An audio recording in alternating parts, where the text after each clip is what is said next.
Palmeiras enfrentou e venceu o time do Red Bull Bragantino pelo placar de 1-0 hoje, pelo Campeonato Brasileiro, como visitante, e se isolou ainda mais na liderança do Campeonato Brasileiro. Quando a gente olha para o aproveitamento do time do Palmeiras, a gente fala de um time que em 12 jogos venceu 9, empatou 2 e perdeu apenas 1, que foi aquela derrota para o time do Vasco da Gama.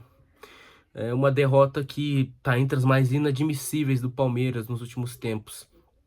Principalmente quando a gente olha o retrospecto recente do Vasco, né? Até mesmo com o Renato. Hoje perdeu pro Corinthians com um a mais durante todo o segundo tempo.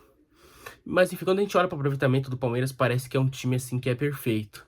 Só que quem assiste os jogos, quem analisa além do resultado, porque falar do resultado é muito fácil. Se fosse só para falar do resultado, os meus vídeos teriam 15 segundos. Mas quando a gente olha para o jogo em si, para a maneira com que o jogo é jogado, pro contexto, por toda a história que um jogo de futebol tem, um jogo de mais de 90 minutos tem, a gente vê que tem muitas questões a serem comentadas e trabalhadas e melhoradas dentro desse time do Palmeiras. E, bom, hoje o jogo do Palmeiras não começa bom. É um jogo que começa ruim. O time do Palmeiras é praticamente dominado pelo time do Bragantino nos primeiros 20 minutos. O time do Bragantino que é um bom time.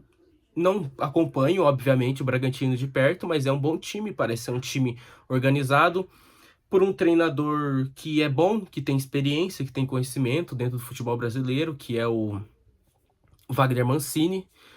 E é um time que dentro de casa, obviamente, vai tentar fazer valer a pressão de estar jogando como mandante, né, e tudo mais. Mas nos primeiros 20 minutos o Palmeiras não consegue jogar, simplesmente não consegue jogar. Muito por mérito do Bragantino, obviamente, mas também por demérito do sistema de jogo do Palmeiras. E aqui é a primeira crítica que eu faço nesse vídeo. Eu costumo usar muito o SofaScore, que é muito bom para ver estatísticas, mas é muito bom para a gente ver também mapa de calor e posicionamento médio dos jogadores, tanto do Palmeiras, tanto de qualquer outro time. Porque é legal da gente ver, porque geralmente o posicionamento médio do time do Palmeiras em campo é geralmente uma coisa assim muito engraçada. Para eu não usar uma palavra um pouco mais agressiva, talvez, né? Que é muito cômico, é muito curioso. E quando eu olho para o posicionamento médio dos jogadores do Palmeiras hoje, especialmente no primeiro tempo, eu vejo um time que não tem meio campo. Porque o Alan joga praticamente como um auxiliar de lateral pelo lado direito. E o Arias também joga como lateral esquerdo do outro lado, porque se a gente for observar o mapa de calor dele, de posicionamento, ele praticamente joga junto com o Arthur. O Arthur tá, em alguns momentos, até mais adiantado do que o John Arias. Então a gente tem dois jogadores de lado de campo que não jogam como atacantes ou como meia atacantes, mas que sim que jogam como alas. Alas assim mais defensivos mesmo. Então ficam muito presos à marcação pelos lados. E a gente tem o Marlon muito recuado ali entre os zagueiros para fazer essa primeira saída de bola, de modo que o Andrés Pereira fique sozinho no meio-campo. O Flaco e o Sousa são jogadores mais avançados. Então a gente tem um elemento no meio-campo, que é o Andreas. E isso explica porque o Palmeiras muitas vezes tem, durante as partidas, uma saída de bola tão ruim e uma dificuldade tão grande de sair trocando passes e de ter o controle da posse de bola. Porque o treinador do Palmeiras abre mão de ter o meio-campo. E eu de verdade não entendo por que isso acontece. Porque para mim isso não é aceitável. Quem assiste futebol, quem acompanha futebol, tanto futebol brasileiro quanto futebol europeu, sabe que você ter o meio-campo preenchido, você ter presença de meio-campo é inegociável no futebol atual. É onde você ganha e perde jogos. Tudo depende muito do posicionamento, do desempenho do seu meio-campo. Então, não faz sentido que o treinador do Palmeiras ele queira ser o diferentão. Ele queira abrir mão de ter um meio-campo. Não faz sentido, principalmente com os jogadores que você tem. Se você tem Arias, Alan, Andreas, Marlon, você tem que dar prioridade pro seu jogo por dentro. Você tem que dar prioridade pra sua associação pelo meio. Então daí o Palmeiras fica muito sem saída de jogo, sem troca de passe, sem aproximação por dentro. O Bragantino tem o domínio do jogo, tem a primeira grande chance de gol, que o Carlos Miguel faz uma defesaça. Para mim, hoje, o Carlos Miguel foi o melhor jogador do Palmeiras no jogo. Isso diz muito sobre o que foi o jogo. Talvez vocês pensem diferente, obviamente. Tem muita gente que pode falar do Sousa, que fez uma partida razoável, deu assistência. Tem muita gente que pode falar do Flaco, que fez o gol.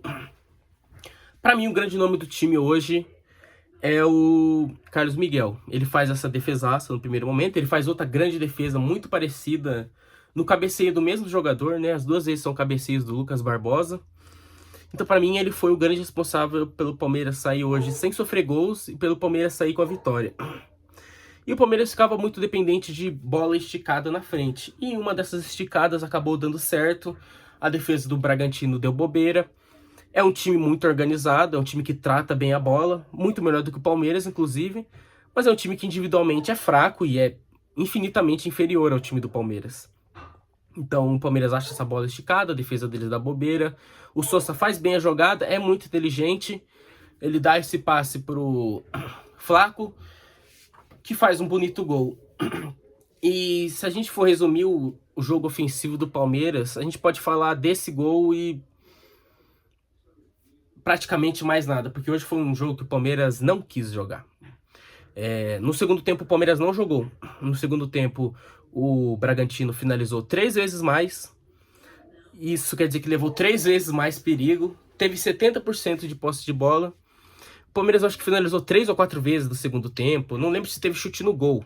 Talvez só aquele do Maurício, que o Thiago Volpi caiu em câmera lenta para defender.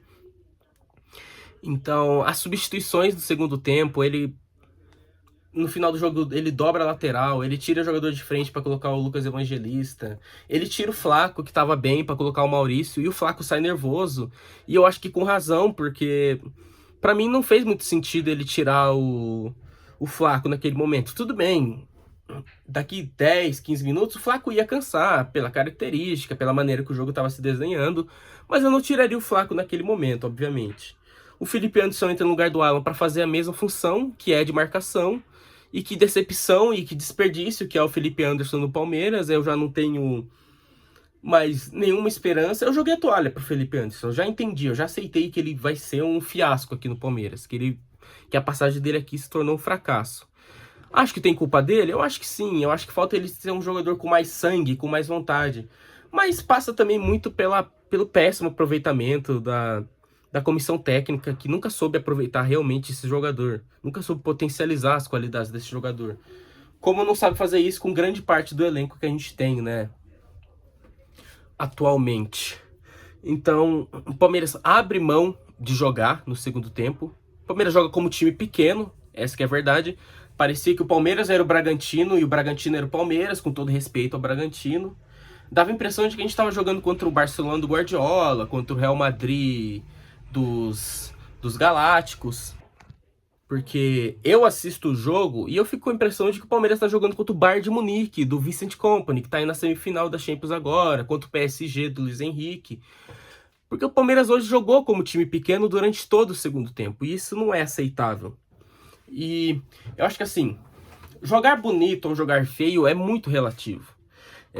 O José Mourinho, por exemplo, ele nunca foi um técnico de ter times que eram um primor, que eram super agradáveis de assistir. Você não ia assistir um jogo de um time do José Mourinho esperando um espetáculo. Mas ele montava equipes muito boas, muito fortes, muito eficientes e muito vencedoras. Ele fez isso por onde ele passou. Ele fez isso no Porto, na Inter, no Chelsea, até mesmo no Real Madrid, mas ali as coisas não encaixaram tão bem, mas ele conseguiu ser campeão no Real Madrid, ele conseguiu bater no Barcelona do Guardiola, ganhando a Liga, né, naquele ano que o Barcelona do Guardiola vencia tudo. Então, isso sem precisar jogar bonito, nem nada do tipo. Depois ele foi campeão com a Roma, ele teve ali alguns momentos na reta final de carreira dele, sem nunca precisar jogar bonito. Então, pra mim, essa coisa de jogar bonito ou feio é muito relativo. Eu acho que o que importa é você ter um time que é coerente e que é organizado. Coisa que o Palmeiras não tem. Porque o Palmeiras hoje é um time feio e é um time desorganizado. Essa que é a grande verdade. Se não é desorganizado, é um time que não é coerente. Porque quando a gente olha pro elenco do Palmeiras atual, pede um jogo muito mais de controle do que físico. E o Abel, ele aposta num estilo de jogo mais físico, como se a gente ainda tivesse o time de 2022. Ele não percebeu que ele não tem mais Danilo e Zé Rafael no meio campo. A gente tem agora Marlon Freitas e Andreas, e é uma diferença muito grande.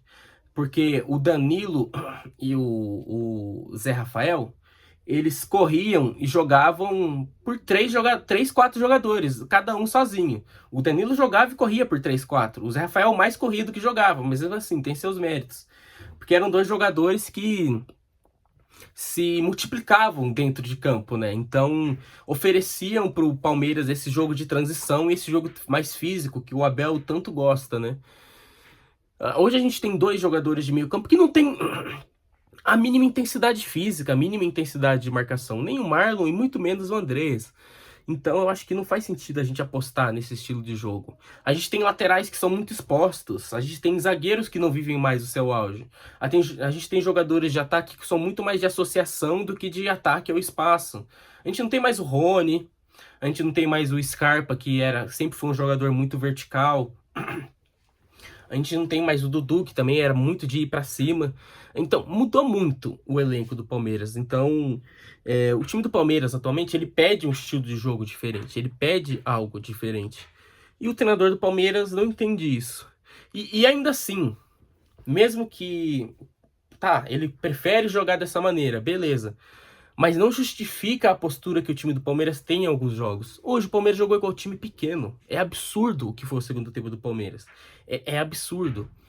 E claro, vai ter muita gente que vai falar que eu tô reclamando de barriga cheia, porque o time é o líder. Mas é o mesmo roteiro de 2024 e 2025. Se a gente voltar para esses 2 anos, o Palmeiras também venceu a maioria dos jogos que disputou nesses anos. O Palmeiras terminou o Brasileirão de 2024 com 74 pontos, eu acho. 73, algo assim. E ano passado fez 76. Então você olha para essas pontuações, você vê, o Palmeiras ganhou a maioria dos jogos. Mas nesses 2 anos não foi campeão de nada de importante. Em 2024 só ganhou o estadual, que não conta, faz muito tempo. E ano passado perdeu tudo. Perdeu tudo pro Flamengo. Perdeu pro Flamengo, perdeu pro Corinthians. Então o Palmeiras vai vencer a maioria dos jogos porque tem elenco. Porque o elenco do Palmeiras é superior a 99,9% dos times, não só do Brasil, mas da América do Sul. O único elenco hoje que bate de frente com o do Palmeiras é o do Flamengo, que são elencos assim que são equivalentes. Você pode achar que um é melhor, que o outro é melhor, mas assim, no geral são equivalentes. Porque tirando isso, de resto, o Palmeiras tem um elenco melhor que praticamente todos os times que ele enfrentar. Então ele vai vencer a maioria dos jogos, mesmo jogando mal. Mesmo jogando um futebol que não é condizente com o investimento que tem. O nosso medo, pelo menos o meu, é lá na frente, quando chegar a hora decisiva da temporada. Que é onde o Palmeiras vem pecando. É onde pecou em 2024, é onde pecou muito em 2025, mesmo chegando na final da Libertadores, porque não pegou nenhum adversário que conseguiria fazer frente naquele momento. Todo mundo fala da LDU, mas o Palmeiras não passar pela LDU seria um vexame, né? Aquele 3-0 lá na ida é uma coisa completamente atípica. Como a volta também foi algo atípico. O normal é o Palmeiras passar da LDU. Então, eu poderia ser muito bem resultadista aqui, mas eu não consigo ser resultadista quando eu vejo o que vem sendo as últimas 2, 3 temporadas do Palmeiras. Ainda que em 2023 o Botafogo entregou e o Endrick estava endiabrado, porque senão a gente teria perdido os títulos em 2023 também. A gente não foi campeão em 2023 por causa do Abel. Então, a verdade é que desde 2022 o Abel ele não faz um trabalho à altura do que ele recebe e à altura do que ele é cobrado, à altura da história que ele construiu aqui, porque ele construiu essa história com muito mérito. Mas ao mesmo tempo que ele constrói essa história com muito mérito, ele vai ser cobrado para que ele mantenha o seu nível. E há pelo menos 3, 4 temporadas ele não consegue isso. Então, enfim, enquanto as vitórias estiverem vindo, a gente vai comemorar. Mas é óbvio que a gente espera que muita coisa melhore, que precisa evoluir. Porque eu acho que na hora H, quando a gente precisar que o Palmeiras jogue, quando a gente precisar que o Palmeiras realmente vença, eu acredito que vai acontecer o mesmo que aconteceu nos últimos 2 anos, assim, sendo bem pessimista. Mas, enfim, vamos torcer, é o que nos restou, vamos torcer, vamos cobrar e vamos analisar e ver o que está acontecendo, né? Mas, mesmo com os resultados, para mim, o retrospecto atual é preocupante.